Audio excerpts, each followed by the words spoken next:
Hello and welcome to VLearn. Session 3, Consumer Behavior, Environmental and Group Influence on the Consumer Behavior. Topic covered: Introduction, Cultures and Subculture, Social Class, Lifestyle, Personal Influences, Family Influence and Situational Influence.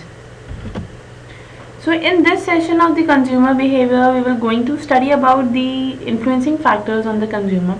Like consumer live in a society, the consumer always have a certain kind of a lifestyle, have a culture, have a personal factors, have a societal factor. In terms of ये सारे factors जो हैं वो एक consumer को कैसे effect करते हैं, ये सब हम लोग इस सेशन में स्टडी करने वाले हैं.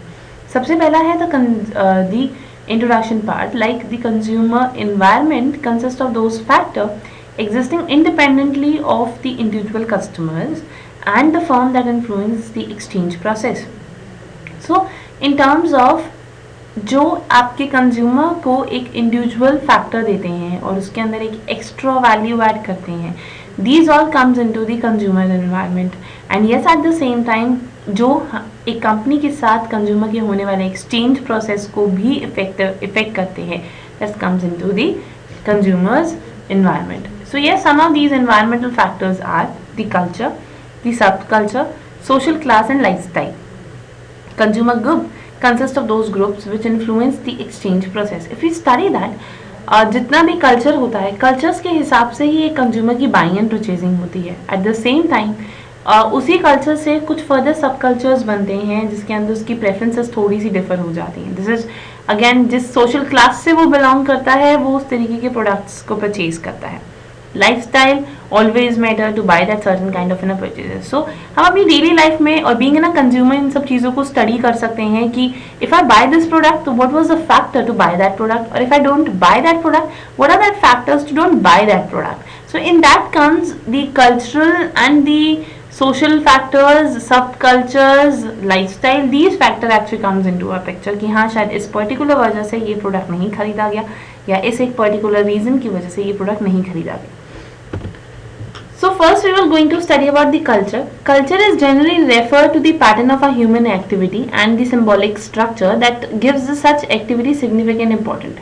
We can say that culture जो है एक पर्सन के नॉर्म्स होते हैं, एक पर्सन के बिलीव्स होते हैं, एंड ये एट द सेम टाइम उसके कस्टम्स होते हैं जो कि उसको एक सोसाइटी लिविंग देते हैं कि वो सोसाइटी में किस बिहेवियर के साथ रहता है, सोसाइटी में किस तरीके से वो परफॉर्म करता है, क्या उसकी वैल्यूज़ हैं, क्या उसके नॉर्म्स हैं और वो किन चीज़ों पर बिलीव करता है, क्या उसके कस्टम्स फैक्टर्स हैं. तो वो सब चीज़ें कल्चर के अंदर आती है. So it is what the pattern of a human activity.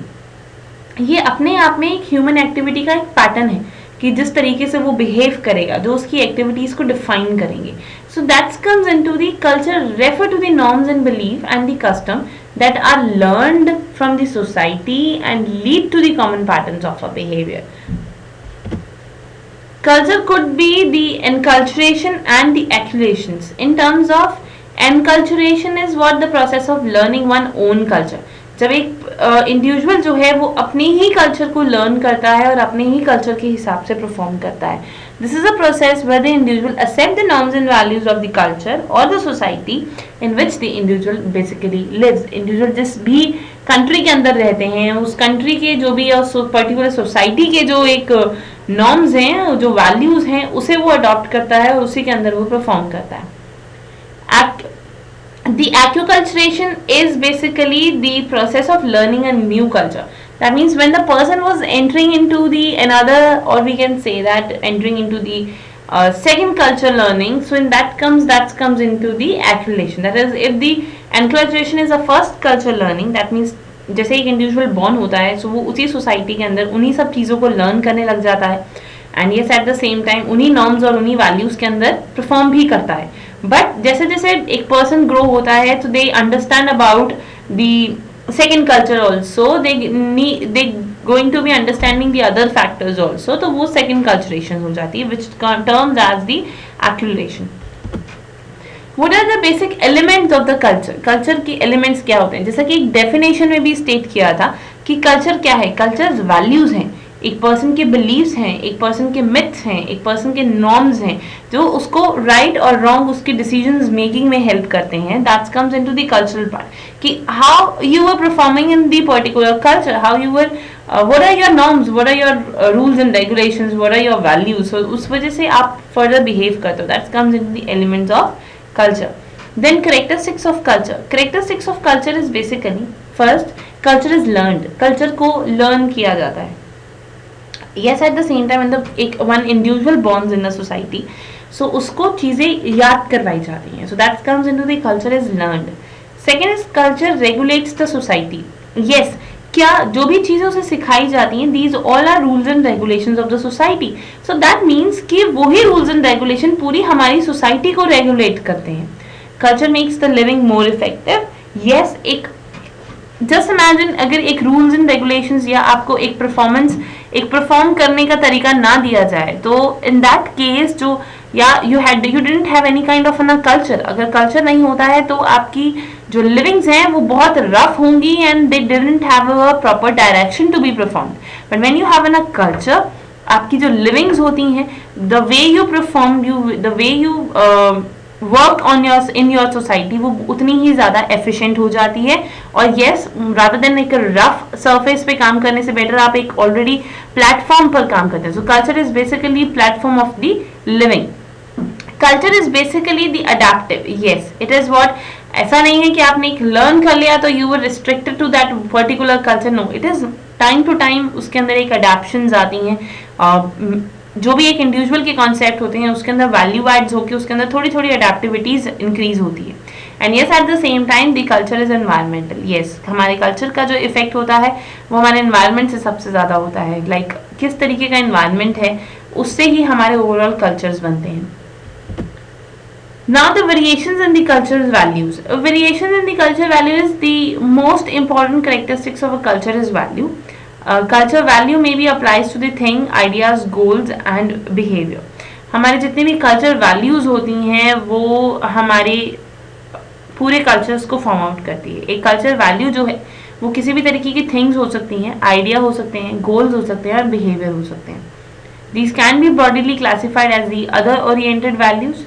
That is कि आप जब दूसरों से लर्न करते हुए किसी तरीके की वैल्यूज को जनरेट करते हो. Environmental oriented values in terms of जब आपका जितना भी इन्वायरमेंटल इफेक्ट होता है उसको कंसीडर करते हुए एक वैल्यू क्रिएट करते हो.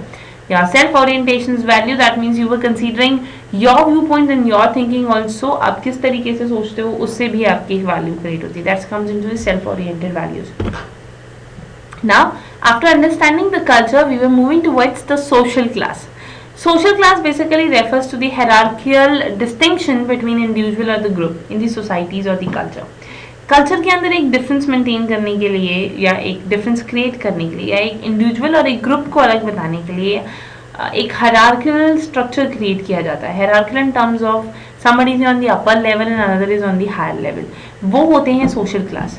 It is basically related of standing of a member of a society, so that the higher position implies a higher status than those in the lower classes.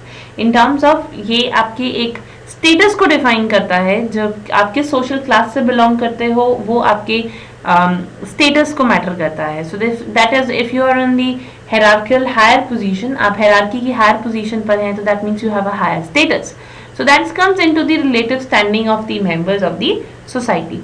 So factors which basically affecting the social class को जो factors effect करते हैं वो बहुत सारे होते हैं. But yes, the few are the occupation. दैट मीन्स बहुत सारी ऐसी सोशल क्लासेस हैं जो ऑक्यूपेशंस की वजह से डिवाइडेड हैं. वो जिस तरीके का एक सोसाइटी या एक इंडिविजुअल या एक ग्रुप काम कर रहा है उसे उसी तरीके का सोशल क्लास दे दिया गया है. सो ऑक्यूपेशन हमारी सोशल क्लास को क्रिएट करता है. Another is education and qualification. Education and qualification, how much you are educated. आप जितने ज़्यादा qualified हो, जितने ज़्यादा आप educated हो, you can move towards the higher side of that hierarchy. आप उसी hierarchy के अंदर आगे further move on कर सकते हो positive way में. So that comes into the effect on the social class. Another is income group. एक household की, एक personal की income क्या है, एक country की per capita income क्या है. Though in that case एक प्रॉपर सोशल क्लास बनती है. The person who was earning 1 lakh rupees in a month, so obviously वो एक अलग सोशल क्लास में आता है, and the person who would earning 10,000 in a month वो अलग सोशल क्लास में आता है. So this comes into the income group. Then wealth or the net worth, yes, the person net worth. If we are taking the example of the 1 lakh earning of per month and the 10,000 earning of a per month, so इन दोनों की wealth में भी उतना ही ज़्यादा difference होगा. So that's automatically एक social class में भी वो दूसरे एक different positions पर आ जाते हैं. The characteristics of social class के क्या क्या characteristics हैं? सबसे पहला है the rank ordering. Yes, social class में एक बहुत ज़्यादा rank ordering होती है. That comes into the rank 1, rank 2, rank 3. जैसे कि हम लोग culture के अंदर occupations के behalf पर भी जब ranking देते हैं. Then relative premises, its terms of yes, it is one very much relative concept. That if certain is on the higher position, तो किसी ना किसी एक को lower position, lower hierarchy पर होना होगा. So that comes into the relative premises. Another is the intergenerational mobility. Yes, it is what आपका जो भी social class या आपका जो भी social status होता है वो generation to generation pass on होता है. So in that case, that comes into the mobility part. Then another is the internal homogeneity. Internal homogeneity is what that जो भी एक particular social class से person belong करता है उसके वो जो same group है उनके अंदर हमेशा कोई ना कोई homogenetic part होंगे. That means they were homogeneous in nature. That comes into the another characteristics. Then another is the distinct from the income. Yes, एक income differences social class में होते हैं, which is defined by the income. Now the lifestyle. Lifestyle is what? It is basically a system concept. How person distinguish itself, or we can say that it refers to as a distinctive or characteristic mode of living. In its agreed or the broadest sense of the whole society and segment thereof. So aggregate of consumers purchase and the manner in which they are consumed reflect a society or the consumer's lifestyle in terms of जो consumers के concept उसके manners को उसके purchasing को differ करता है. that comes into a lifestyle. Lifestyle is all about आपकी social class से इम्पैक्ट होते हुए आपके कल्चर से इफेक्ट होते हुए आपका एक पर्सन का एक इंडिविजुअल का हमेशा एक लाइफस्टाइल बनता है. लाइफस्टाइल इन टर्म्स ऑफ कि कैसे वो अपने आप को डिस्टिंक्ट करता है बाकी लोगों से. So in that case yes it is aggregate of consumer purchases कि वो किस तरीके से परचेज कर रहा है. वो जिस भी तरीके के लाइफस्टाइल में है वो उसी तरीके की परचेजिंग करेगा, उसी मैनर्स में वो परफॉर्म करेगा. And yes at the same time it actually reflects the societies और कंज्यूमर्स लाइफस्टाइल. सो वो लाइफस्टाइल होता है. दैट इज व्हाई इसको एक सिस्टम कॉन्सेप्ट कहा जाता है. So the characteristics of lifestyle. सबसे पहला है the lifestyle is the group phenomena. Lifestyle जो है एक ग्रुप फिनोमेना है. And yes it is the group performance जो एक पर्टिकुलर सोसाइटी के अंदर जो एक लाइफस्टाइल जनरेट होता है. That's comes into the group phenomena. The lifestyle pervade the various aspect of life. Yes, at the same time lifestyle बहुत सारे factors जो हमारे life और हमारी living से related हैं उसको impact करता है, उसे show करता है. Lifestyle basically implies a central life interest and yes at the same time lifestyle vary according to the sociological and relevant variables. So हर छोटे छोटे variables के साथ साथ lifestyle भी change होता है. Influences on the lifestyle. Lifestyle के अंदर कौन कौन से ऐसे इन्फ्लुएंसिंग फैक्टर्स हैं. Let's see. सबसे पहला है दी कल्चर एंड सोसाइटी. जिस भी पर्टिकुलर कल्चर एंड सोसाइटी से वो पर्सन बिलोंग कर रहा है सबसे पहले वो फैक्टर आएगा. उस फैक्टर का सीधा इन्फ्लुएंस जो है वो पर्सन के ग्रुप और इंडिविजुअल एक्सपेक्टेशंस और वैल्यूज पर आएगा. यानी कि वो किस ग्रुप से बिलोंग करता है, क्या उसकी एक्सपेक्टेशंस हैं, क्या उसकी वैल्यूज हैं, वो इफेक्ट होंगी उनकी उसकी कल्चर उसकी सोसाइटी बेसिस पर. कल्चर सोसाइटी का इम्पैक्ट आया ग्रुप एंड इंडिविजुअल पर. ग्रुप एंड इंडिविजुअल का इम्पैक्ट आया उसके लाइफस्टाइल पैटर्न्स और वैल्यूज पर. सो डायरेक्टली इम्पैक्ट उसका लाइफस्टाइल उसके पैटर्न्स पर आ गया. अगेन इसी वजह से इसी लाइफस्टाइल और पैटर्न्स की वजह से उसका परचेज डिसीजंस बनेंगे. एंड यस वो परचेज डिसीजंस जो हैं further market reactions of consumers show करेंगे. सो इन दैट केस जो लास्ट 3 कॉलम्स हैं like lifestyle pattern and values purchase decision and market reactions of consumer, they 3 very much related to each other. So that comes into the influences on the lifestyle. So yes, there are few questions which you have to define. And सबसे पहला है what is lifestyle. एक lifestyle क्या होता है? You have to explain that lifestyle is a system concept and yes, how it's influenced the consumer behavior. So उसका जो influencing of lifestyle जो भी हम लोगों ने diagram study किया, you have to explain the diagram, and yes, at the same time that diagram should be maintained, and yes, define the culture. Second question is culture क्या है, so you have to explain what is culture. So this is all about for the today's session. We were winding up here. Thank you so much. Happy learning. We learn.